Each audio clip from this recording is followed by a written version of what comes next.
Welcome to our channel. আজকে class 9 এর চতুর্থ অধ্যায় ভূগাঠনিক প্রক্রিয়া এবং তার দ্বারা সৃষ্ট ভূমিরূপ সম্পর্কে জানবো, যেটা চতুর্থ অধ্যায়ে রয়েছে। তো প্রথমে বলি, ভূগাঠনিক প্রক্রিয়া কাকে বলে। ভূগাঠনিক প্রক্রিয়া বলতে বোঝায় কি না, যে প্রক্রিয়ার মাধ্যমে ভূপৃষ্ঠের বিভিন্ন ধরনের ভূমিরূপ তৈরি হয় বা ভূমিরূপ সৃষ্টি হয়, তাকে আমরা বলি ভূগাঠনিক প্রক্রিয়া। এখন এই ভূগাঠনিক প্রক্রিয়াকে আমরা দুভাগে ভাগ করে থাকি। একে একে আমরা প্রত্যেকটা ভাগ সম্পর্কে জানবো, কি কি ভাবে ভূগাঠনিক প্রক্রিয়া ঘটে। তো আমি প্রথমে একটা শ্রেণীবিভাগ করি, সেটা হচ্ছে ভূগাঠনিক প্রক্রিয়া। এটাকে আমরা দুভাগ করি, একটা হচ্ছে পার্থিব আর একটা হচ্ছে মহাজাগতিক।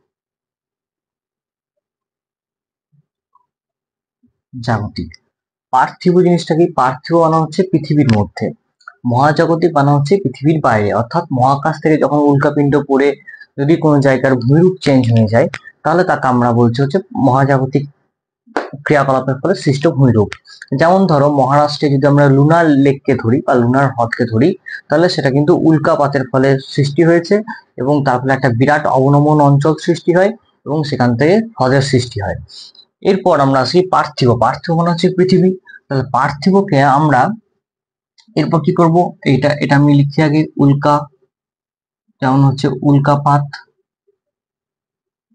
পার্থিবকে আমরা ভাগ করব কি কি, একটা হচ্ছে অন্তর্জাত প্রক্রিয়া আর একটা বহির্জাত প্রক্রিয়া। অন্তর্জাত আর একটা হচ্ছে বহির্জাত। আমি প্রক্রিয়া টক্রিয়া তো আর লিখছি না, অন্তর্জাত বহির্জাত। অন্তর্জাত মানে হচ্ছে কি না, পৃথিবীর মধ্যে থেকে, অর্থাৎ পৃথিবীর ভেতর থেকে, যেমন কি কি ভূমিকম্প, অগ্নুদ্গম হতে পারে। এই দুটো হচ্ছে অন্তর্জাত প্রক্রিয়ার মধ্যে পড়ে, যার ফলে নতুন নতুন ভূমিরূপ সৃষ্টি হয়। বহির্জাত প্রক্রিয়া কোনগুলো না, ভূপৃষ্ঠের ওপরে, অর্থাৎ কি কি না, নদী, বায়ু, সমুদ্র তরঙ্গ, হিমবাহ, এইসবের ক্ষয়কার্য বা সঞ্চয় কার্যের জন্য যে ভূমিরূপ সৃষ্টি হয়, তাকে আমরা বলে থাকি কি বহির্জাত প্রক্রিয়ার মাধ্যমে সৃষ্ট ভূমিরূপ। এইবার এই বহির্জাত প্রক্রিয়াকে আমরা তিন ভাগে ভাগ করব। কি কি ভাগ করব না, আরোহণ,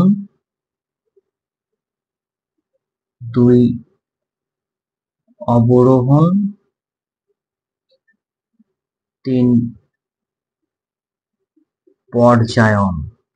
এই তিনটে প্রক্রিয়াকে আমরা ভাগ করব। অন্তর্জাত প্রক্রিয়াকে আমরা ভাগ করব কি কি, একটা হচ্ছে সমস্থিতিক আলোড়ন, একটা হচ্ছে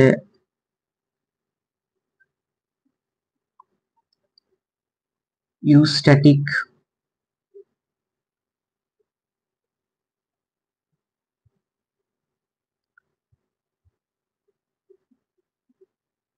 আর একটা হচ্ছে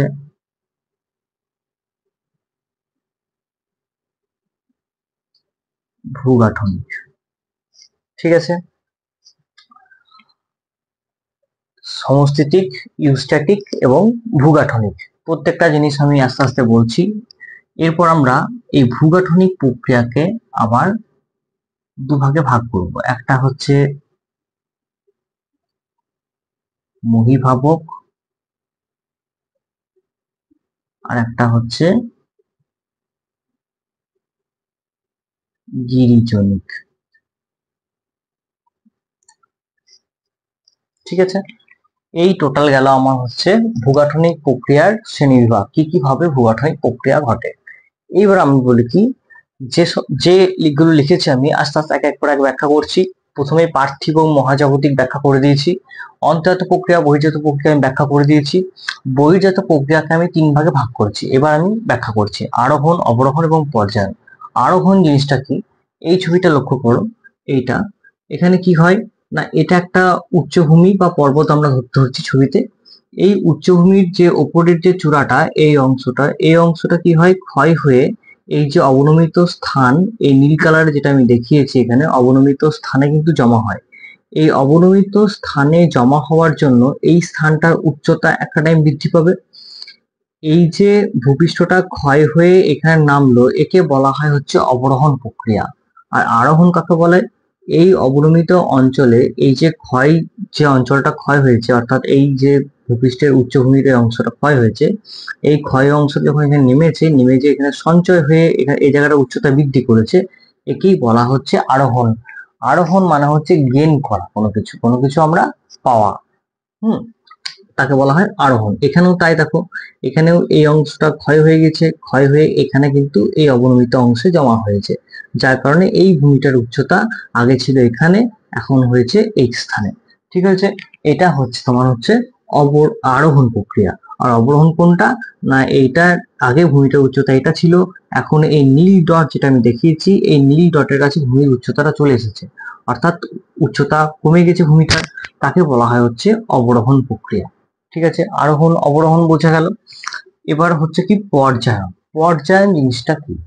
পর্যায়ন হচ্ছে আস্তে আস্তে যখন ক্ষয় পেতে পেতে, ভূমিটা যখন আস্তে আস্তে ক্ষয় পেতে, প্রথমে এরকম ক্ষয় পেলো, তারপর আমি একটা অন্য কালিতে দেখাই, প্রথমে এইটুকু ক্ষয় পেলো, তারপরে আরো একটু ক্ষয় পেলো, তারপরে আরেকটু ক্ষয় পেলো, ক্ষয় পেলে এবার যত ক্ষয় পাবে, এই নিচের যে অবনমিত অঞ্চল রয়েছে এর উচ্চতা নিশ্চয় বাড়তে থাকবে তত, কারণ এখানকার যে পলিবালি সেগুলো তো এখানে এসে জমছে, এদিকের এখানে এসে জমছে, এদিকের এখানে এসে জমছে, তার কারণে কি হয়, এই অঞ্চলটার উচ্চতা কিন্তু ধীরে ধীরে বৃদ্ধি পায়। উচ্চতা যত বৃদ্ধি পাবে তত কি হবে, এটার উচ্চতা কমছে এবং এটার উচ্চতা বাড়ছে, যার কারণে এই স্থানটা একটা টাইম কি হবে, এরকম বন্ধু প্রকৃতির বা সমতল প্রকৃতির, প্রায় সমতল বলতে পারি আমরা, সমতল প্রকৃতির ভূমিরূপের সৃষ্টি হবে। একে বলছি আমরা কি, পর্যায়ন বা পর্যায়িত ভূমি। ঠিক আছে, একে আমরা বলি পর্যায়ন।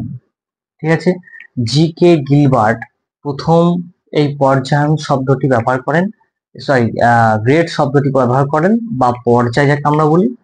চেম্বারলিন এবং স্যালিসবারি গ্রেডেশন বা পর্যায়ন শব্দটি ব্যবহার করেন। ঠিক আছে, এই হলো পর্যায়ন সম্পর্কে। বেশ, এর পরবর্তী আসি কি আমরা, যে সমস্থিতিক আলোড়ন এবং ইউস্ট্যাটিক আলোড়ন। সমস্থিতিক আলোড়ন মানে কি, এটা যদিও বা ক্লাস 11 এর একটা টপিক, আমি একটু জাস্ট টাচ দিয়ে চলে যাচ্ছি এখানে। সমস্থিতিক আলোড়ন মানে হচ্ছে, এখানে বিভিন্ন ভৌগোলিকদের মতে বা জিওলজিস্টদের মতে বিভিন্ন ধরনের মতামত রয়েছে। যেমন প্যাট বলে একজন বিজ্ঞানী আছেন, তিনি কি বলছেন, যে ভূপৃষ্ঠের উপরে, অর্থাৎ পর্বত, মালভূমি এবং সমভূমি যে উচ্চতায় অবস্থান করছে, ভূপৃষ্ঠের নিচেও তারা ঠিক একই অবস্থায় উচ্চতায় অবস্থান করছে। এই ছবিটা দেখো, এই যে আমি কালো কালো ডট ডট দিয়েছি, এইটা যদি আমার ভূপৃষ্ঠের লেভেল হয়, পর্বতের উচ্চতা সব থেকে বেশি, মালভূমি তার থেকে একটু কম, সমভূমি তার থেকে একটু কম।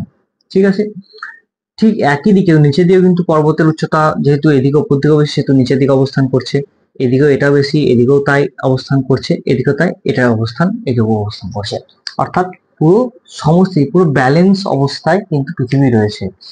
যখন এই পর্বতের চূড়াটা এখন ক্ষয়ে যাবে, তখন কি হবে, এই পর্বতের চূড়াটা, ধরো আগে ছিল পর্বতের চূড়াটা এইখানে, ঠিক আছে, পরবর্তীকালে কি হয়, যখন পর্বতের চূড়াটা আবহবিকারগ্রস্ত হয়ে যখন ক্ষয়ে যায়, তখন যদি নেক্সট সময় এরকম হয়ে যায়, পর্বতের চূড়াটা এই জায়গাটা এরকম হয়ে যায়, এই জায়গাটা যদি আর না থাকে, তখন কি হবে, এই যে উপর থেকে নিচে থেকে উপর দিকে এই পর্বতটা উপর দিকে উঠতে থাকবে, যার কারণে ভূমিকম্প হবে, আবার সমস্যাটি আসার চেষ্টা করবে। ঠিক আছে, যতটা উপর দিকে থাকবে ততটা নিচের দিকে থাকবে। ঠিক একেই, এই নিজেকে যে ভারসাম্য অবস্থায় আনার জন্য যে আলোড়ন সৃষ্টি হয়, তাকে বলা হয় হচ্ছে সমস্থিতিক আলোড়ন। ইউস্ট্যাটিক আলোড়নটা কি? ইউস্ট্যাটিক আলোড়ন মানে হচ্ছে সমগ্র পৃথিবীর যে সমুদ্রের যে জলতল রয়েছে, সেই জলতলের পরিবর্তনকে, অর্থাৎ জলতলের উচ্চতা বৃদ্ধি বা হ্রাস যখন হয়, তখন তাকে আমরা বলছি কি, ইউস্ট্যাটিক আলোড়ন। কোনো কারণে সমগ্র পৃথিবী দেখা গেল কি, যে জলতলের উচ্চতা হ্রাস পেয়েছে। ধরো এটা যদি কোনো একটা পর্বত হয়, প্রথমে দেখা গেল জলতলের লেয়ারটা এখানে ছিল, এটা সমুদ্রপৃষ্ঠ, এটা প্রথমে ছিল, পরবর্তীকালে দেখালো কি জলতলের লেয়ারটা এখানে চলে এসছে। যদি ধরো সমগ্র পৃথিবীতে হিম যুগের সূচনা হয়, টোটাল জলটা যদি এখানে যে পর্বতের মহাদেশ রয়েছে সেই মহাদেশে যদি বরফ আকারে জমা হয়ে যায়, তাহলে জলটা তো আর আসবে না। তাহলে এখানে ভূপৃষ্ঠের যে জলতলের লেভেলের উচ্চতা সেটা কমে যাবে। সেই উচ্চতা কমার জন্য কি হবে, এখানকার যে বেস লেভেলটা সেটা সমুদ্রের যে লেভেলটা সেটা কমে যাবে।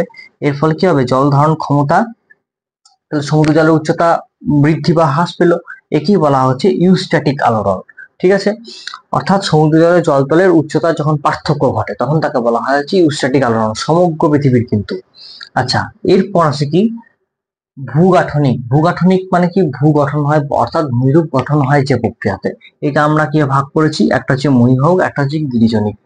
মহীভাবক শব্দের অর্থ কি, মহীভাবক শব্দের অর্থ হচ্ছে মহাদেশ বা সরি, মহীভাবক অর্থাৎ কি না, মহাদেশের যে যে প্রক্রিয়ার মাধ্যমে হচ্ছে মহাদেশ গঠন হয় তাকে আমরা বলছি যে মহীভাবক আলোড়ন। আর গিরিজনিক কি, গিরি মানে কি পর্বত, হ্যাঁ গিরি মানে পর্বত। তাহলে যে আলোড়নের ফলে কি হয় না, আমাদের পর্বত উদ্গঠন হয়, মেনলি ভঙ্গিল পর্বত গঠন হয়, তাকে আমরা বলছি কি হচ্ছে গিরিজনিক আলোড়ন। এই গিরিজনিক আলোড়ন কে ইংরেজিতে বলা হয় হচ্ছে ওরোজেনেসিস,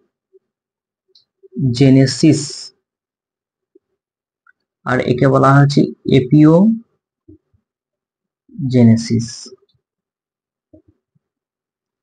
বেশ, এইবার এই মহীভাবক আলোড়ন কি বরাবর কাজ করে, আমি এখানে একটা অর্ধেক পৃথিবীর ছবি এঁকেছি। এই অর্ধেক পৃথিবীর যে ব্যাসার্ধ, একটা বৃত্তের ব্যাসার্ধ মানে কি, বৃত্তের ব্যাসার্ধ মানে হচ্ছে এখান থেকে এ প্রান্ত থেকে বি প্রান্ত পর্যন্ত একটা যে সরলরেখা টানি, এই গোটাটাকে বলা হয় হচ্ছে বৃত্তের ব্যাসার্ধ। ব্যাস কাকে বলা হয়, ব্যাসার্ধের অর্ধেক, অর্থাৎ এই জায়গাটাকে বলা হয় ব্যাসার্ধ। এই যে আমাদের মহীভাবক আলোড়ন রয়েছে, এই মহীভাবক আলোড়ন এটা যদি পৃথিবীর কেন্দ্র হয়, এই কেন্দ্র থেকে পৃথিবী পৃষ্ঠ পর্যন্ত একদম পৃথিবীর ওপর পর্যন্ত এইভাবে যে ব্যাসার্ধ বরাবর ওঠানামা করা হচ্ছে মহীভাবক আলোড়ন, যার কারণে হচ্ছে মহাদেশ গঠন হয়। গিরিজনিক আলোড়নটা কি, গিরিজনিক আলোড়ন হচ্ছে পৃথিবীর স্পর্শক বরাবর, অর্থাৎ এদিক থেকে এই কেন্দ্র থেকে পৃথিবীর যে স্পর্শক, যদি আমি এখানে একটা টানি, ধরো দাগ টানি, তাহলে এই জায়গাটা কি হচ্ছে পৃথিবীর স্পর্শক হচ্ছে, স্পর্শক বরাবর, অর্থাৎ এদিকেও যেতে পারে আবার এদিক থেকে এদিকেও আসতে পারে। ঠিক আছে, এই হচ্ছে গিরিজনিক আলোড়ন। তবেই তো ভঙ্গিল পর্বতটা সৃষ্টি হয়। এই যে আমি একটা ভঙ্গিল পর্বতের ছবি যে আমি এঁকেছি, এবার আমি এটার সঙ্গে এটা লিঙ্ক করছি ছবিটা, যে আমরা যে যখন আমরা জানি যে মহীখাত থেকে ভঙ্গিল পর্বত উৎপত্তি হয়, মহীখাতে হচ্ছে দুটো মহাদেশীয় প্লেট হতে পারে বা একটা মহাদেশ একটা মহাসাগর হতে পারে। এই মহাদেশীয় প্লেট বরাবর যখন কি হয়, যখন দুটো মহাদেশীয় প্লেট বা দুটি প্লেট যখন একে অপরের কাছাকাছি আসে, তখন মাঝখানের যে মহীখাতের অঞ্চল থেকে সেখানকার যে পলিবালিকাতা সেগুলো ভাঁজ খেয়ে ওপরে গঠন করে এবং ভাঁজ ভাঁজ পর্বত গঠন করে। একে আমরা বলছি ভঙ্গিল পর্বত। যেমন আমাদের ভারতের মধ্যে, ভারতের প্রাচীনতম ভঙ্গিল পর্বতের নাম কি, আরাবল্লী পর্বত। নবীনতম হচ্ছে কি আমাদের মাউন্ট এভারেস্ট বা সরি হিমালয়, হিমালয় পার্বত্য অঞ্চল হচ্ছে আমাদের নবীনতম ভঙ্গিল পর্বত পর্বত উদাহরণ। তো এই যে ভাঁজ সৃষ্টি হয়, যদি এটা এইভাবে বলটা স্পর্শ কাজ না করে, গিরিজনিক আলোড়ন যদি এইভাবে কাজ না করে, তাহলে এই দুটো কাছাকাছি আসবে কি করে, যদি কাছাকাছি না আসে তাহলে তো ভঙ্গিল পর্বতে ভাঁজ হবে না, ভঙ্গির গঠন হবে না। তাই গিরিজনিক আলোড়নের ফলে আমরা কি জানি না, ভঙ্গির পর্বত গঠন হয়। আর মহীভাবক আলোড়নের ফলে কি হয় না, বিভিন্ন মহাদেশ গঠন হয়। ঠিক আছে, এই গেল হচ্ছে টোটাল আমাদের মহীভাবক এবং গিরিজনিক আলোড়ন সম্পর্কে একটা ধারণা। এরপর আসি যে আমাদের